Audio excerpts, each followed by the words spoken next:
My name is Kelly Fitzsimmons Burton, and I'm a professor at Paradise Valley Community College, where I teach philosophy and religious studies. Today, I have the honor of introducing one of our fine conversation partners.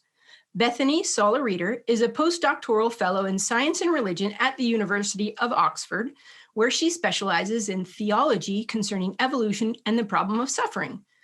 Bethany received her PhD in theology from the University of Exeter and an MCS in interdisciplinary studies from Regent College, Vancouver.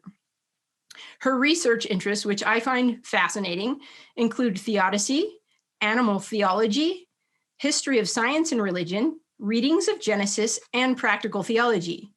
I checked out several of her videos on YouTube and would encourage you to do the same. My journey to integrate faith and science began with a simple and common question. Why would a good God allow so many to suffer? I was witness to a situation of abuse, and it kindled that question in me. Unfortunately, as an academic theological question, this is one of the areas where there's very little that's new to say. So many people have written on that question.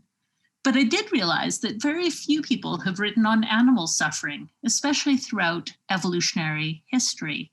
Now, this is one of the primary questions Christians face when they start looking at God's creation through evolution.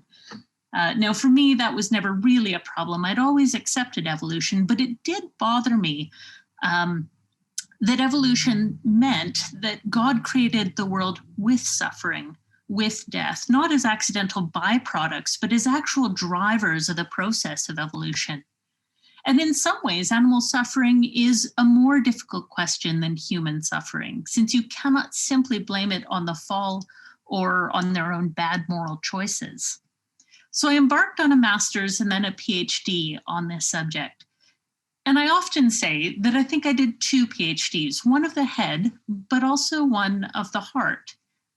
Thinking and writing about suffering should not be divorced from our own experiences of suffering in the world.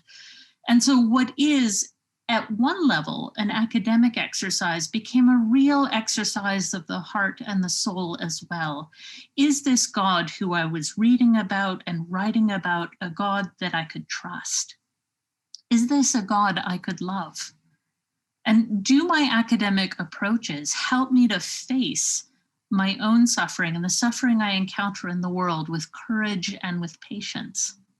If not, it might be time to try another approach rather than let logic be the only dictator of what a good answer might be.